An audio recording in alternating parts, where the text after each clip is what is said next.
Master ధ్యానంకి వెళ్తారు కదా, మీకు ఇష్టమైన ఏదైనా భగవంతుని చూసారా? భగవంతుడు చూసాం, మీ లోపటే మీ దగ్గరే ఉన్నాడు. ఓకే, అందరిలో అంతటా ఏ లేదు. భగవంతుడు ధ్యానంలో కూర్చున్నప్పుడు అంటే మేము కొంతమందికి ధ్యానంలో కూర్చున్నప్పుడు కొన్ని హాస్టల్ ట్రావెల్ చేసాము, ఇంకో లోకానికి వెళ్ళాము, ఇలా చెబుతూ ఉంటారు అనమాట. అది సహజంగా జరుగుతుంటారు అనమాట. ఏంటంటే ధ్యానంలో కూర్చున్నప్పుడు చేయబోయే అడిగే చెప్తున్నాను, ఎక్స్పెక్టేషన్ లేకుండా కూర్చోవాలి ధ్యానంలో. ఓకే, ఎక్స్పెక్టేషన్ భౌతికలో ఎక్స్పెక్టేషన్ చేయాలి. ఈ పని చేస్తే నాకు సగంలా చేస్తా, ఇట్ట అవుద్ది, అది చేసి డబ్బులు వస్తాయి అనుకుని చేయాలి. ధ్యానం అనేది ఎక్స్పెక్టేషన్ లేకుండా కలిసిపోయేసేది, ఆత్మలో కలిసిపోయి చేసేది ధ్యానం. కానీ ఇప్పుడు మనం తెల్లవారు వచ్చిన కథలు నిజం అవుతుంటాయి అంటుంటారు, పీడ కళలు రకరకాలుగా ఉంటాయి కదా మాస్టర్. ఇప్పుడు నైట్ ప్రతి మనిషికి ఏదో కళ వస్తుంది, నిజంగా జరిగిపోయింది అనుకుంటాం కదా. ఇప్పుడు మీరు ధ్యానంలో ఇంత డెప్త్కి వెళ్ళిపోయారు కాబట్టి మనిషి అనుమానం చదువుకున్నారు, ధ్యానంలో ప్రతిదీ ముద్రలకు తగ్గించి అన్ని నేర్చుకున్నారు. ఏంటి ఆ కళలకి? కళలు అనేది రెండు కళలు. ఇప్పుడు రెండు కళలు, నైట్ కళ, ఇది పగల కళ. ఇప్పుడు మనం కళ్ళలో ఉన్నాం, ఇప్పుడు కళ్ళలో ఉన్నాము. పడుకుంటే ఈ కళ లేదు, లెగిస్తే ఆ కళ లేదు, ఆ కళ లేదు. రెండు కళలే. కానీ ఈ రెండు కళలను చూస్తున్నది ఇంకో శక్తి ఉంది, అదే ఆత్మస్థితి. వావ్, అంటే అర్థమైందా? ఇప్పుడు కళలో నువ్వు పెద్ద పులి ఏమన్నా పడుతుంది అని చూస్తున్నావు, లేచినా చెబుతావు పెద్ద పులి ఏమన్నా పడింది, నువ్వు నిద్రపోతున్నావు, నేను ఎవరు చూశారు? భయపడేవాడు కరిగిపోయాడు, అలా భయపడుతున్నవాడు చూస్తున్నాడే, అదే ఆత్మ. ఎస్, కాబట్టి సాక్షి ఆత్మ ఇప్పుడు నువ్వు చూస్తావు. ఇది పగట కళ, నైట్ కళ. అందుకని ఈ రెంటిని కళని కలగా జీవితం ఆనందంగా ఆటగా ఉంటుంది. ఇది నిజం అనుకుంటే దుఃఖంగా ఉంటుంది. ఓకే, ఈ భూమి మీద అందరం పుడతాం, అంటే ఇన్ని కోట్ల మంది ఉన్నాం, గొప్ప గొప్ప ఐఏఎస్లు ఐపీఎస్లు చదువుకున్న గొప్పలు కూడా ఉన్నారు. అలాంటిది అక్షరం ముక్క రాకుండా గొర్రెలు బెర్రెలు కాసుకునే రామలక్ష్మణ్ మాస్టారు ఈ ప్రపంచాన్ని తిరిగేశారు, ఈ ప్రపంచాన్ని చదివేశారు. ఈ ప్రపంచంలో ఉన్న మేము గొప్ప అనుకునే గొప్ప గొప్ప దిగ్గజాలతో కూడా మీరు వర్క్ చేశారు. ఇంత చూశారు కదా రామలక్ష్మణ్. అంటే జీవితం అంటే ఏమనిపించింది అసలు మీ ఇద్దరు చెరొక ముక్కలో చెప్పండి. చాలా సింపుల్, నేను చెప్తే మాట చెప్పండి. జీవితం అంటే ఏమి లేదు, చాలా అద్భుతం. రెండు ఉండే దీనిలో. ఓకే, అద్భుతం ఉంది, చాలా సింపుల్ ఉంది. నువ్వు అడిగే కాబట్టి సూపర్ స్టార్ రజనీకాంత్ గారితో వర్క్ చేసావు, అన్నయ్య మెగాస్టార్ అన్నయ్య తోటి, బాలయ్య బాబు గారితో, హిందీ కన్నడలో కొంతమందికి, మలయాళ మోహన్ లాల్ గారితో, ఎంతోమంది ఆర్టిస్ట్, హిందీ సనిడేయాలి, లాస్ట్ మొన్న జాడ్ సినిమా, ఇంతమంది దిగ్గజులు మంచి గొప్ప గొప్ప నటులతోటి వర్క్ చేసే భాగ్యం మాకు దొరికినందుకు వెరీ థ్యాంక్స్. నువ్వు అడిగేగా అలాగే ఈ అఖండాలో చేసే భాగ్యం కూడా కల్పించినందుకు బోయపాటి గారు థ్యాంక్స్. ఎందుకంటే ఇలాంటి ఒక ఎమోషనల్, ఒక శక్తి, విశ్వశక్తిని ఆవహించి ఒక గొప్ప నటుడిలోకి ఆ శక్తి ఆవహించినప్పుడు ఎలా ఉంటుంది అనేది మేము జార్జి వెళ్ళినప్పుడు క్లైమాక్స్లో ఈ సినిమాని చేయడం అనేది మాకు చాలా నెవరబుల్ సార్, అంటే మర్చిపోని ఒక డ్రీమ్స్ అనమాట అది. ఓకే ఓకే, అలాంటి అద్భుతమైన ఒక సృష్టిని సృష్టించిన గొప్ప నటుడు బాలబాబుని థ్యాంక్స్ బోయపాటి గారికి చెప్పాలి అనమాట. ఎందుకంటే ఇది అక్కడ తాండం ఒక 2 hours మనసులో పూనకం థియేటర్లో ఒక సినిమా పూనకంతో బయటకు వెళ్తాడు. 1 hour టెంపుల్లో కూర్చున్న ఫీల్ ఉంటుంది, హిమాలయాల ఫీల్ ఉంటుంది. ఆ దైవ శబ్దంతో ఒక వారం 10 రోజులు అలా ఫీల్ అవుతాం. అట్లాంటి ఒక ఎమోషనల్ సీన్స్ అన్ని సినిమా గొప్ప అందరు ఆర్టిస్టులు, పెద్ద పెద్ద ఆర్టిస్టులు ఉన్నారు సినిమా. Thank you.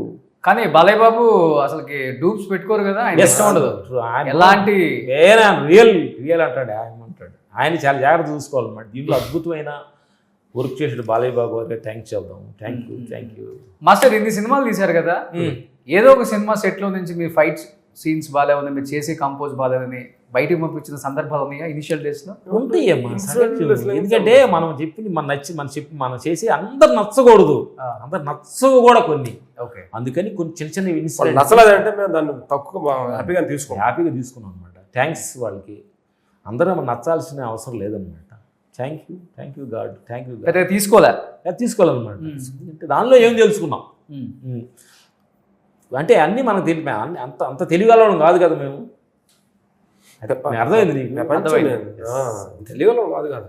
ప్రతి మనిషి ఏది కరెక్ట్, అసలు ఏది కరెక్ట్ అనుకుంటావు, క్షణం క్షణం నిరంతరం మారుతుంది ఈ ప్రపంచం. ఇక్కడ నుంచి నువ్వు బయటికి వెళ్ళే ముందు ఏం మాట్లాడతావు, ఎవరితో మాట్లాడతావు, ఎవరు నిన్ను కలుస్తారని నీకేం తెలుసా? అదే తెలియనప్పుడు ఇంక నీకేం ఏం తెలుసు నీకు? ఎప్పుడు తెలియలేదు, తెలుసుకుంటున్నావు అన్న ఉద్దేశంలో ఉంటా అంటే వెరీ హ్యాపీ.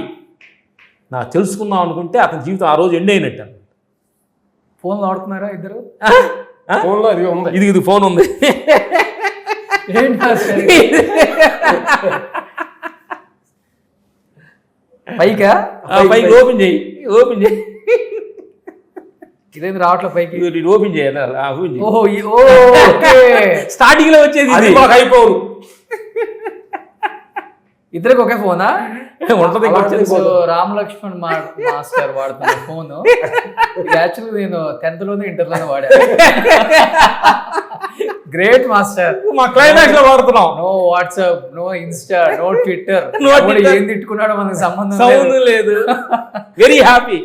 ఇవాళ రేపు మనిషి అసలుకి ఒక నిమిషం గ్యాప్ దొరికితే ట్రోలింగ్. ఏం జరిగింది, ఎవడు మిస్డ్ కాల్ చేశాడు, ఎవడు ఫోన్ చేశాడు. Great master. దీనికి ఇది కూడా ఇది ఇన్కమింగ్ వస్తుంది అంతేనా? అవుట్ గోయింగ్ రెండే అంతేనా? గ్రేట్ అసలుకి. Thank you. కానీ ఇలాంటి లైఫ్ అనుకున్నా కానీ రాదు ఎవరికి కూడా. Thank you. ఏమన్నా ఆర్టిఫిషియల్ గా ట్రై చేస్తే ఏమన్నా వస్తుందేమో కానీ ఇది మీకు మాత్రమే సాధ్యం, వేరే వాళ్ళకి సాధ్యపడదు. ఏంటి ఇంకా ఫ్యూచర్ లో సినిమా అంటే మీరు సినిమాకి గుడ్ బై చెప్పి వచ్చేస్తారా ఇన్ ఫ్యూచర్, లేకపోతే వచ్చిన చేసుకుంటూ పిల్లల్ని? గోల్ ఏంటి అనేది మా పిల్లలు అంటే ఏ గోల్ లేకుండా గోలే మాది. ఇంకోటి ఏంటంటే ఏ గోల్ అనేది లేకుండా జీవించడమే గోల్. అదే అనేది మేము చేస్తున్న ఆత్మస్థితిలో. డ్రీమ్ బిగ్, థింక్ బిగ్ అంటారు కదా అందరూ. ఏది థింక్ బిగ్ అంటే అది కొంతవరకు నీకు, మాకు కాదు. ఒకటి ఫోల్సుకోకూడదు. నీ జీవితం ఎదగాలి, చిన్న వయసుని ఎదగాలి చాలా ఉంది. ఇప్పుడు మా గోల్ లేదు అనకూడదు, నీ గోల్ ఉండాలి, మాకు ఉండకూడదు. ఎస్. కానీ మీరు కూడా గోల్ లేకుండా వచ్చారు కదా. గోల్ తోడు వచ్చి గోల్ లేకుండా మారు. ఫస్ట్ అన్ని కావాలనుకోవాలి, తర్వాత ఏం లేదనుకోవాలి. నువ్వు ఒక్కడే చాలా దేవుణ్ణి. అమ్మో కాసేపు మారిపోతారు మీరు కూడా. ఇప్పుడు మారకూడదు మీరు.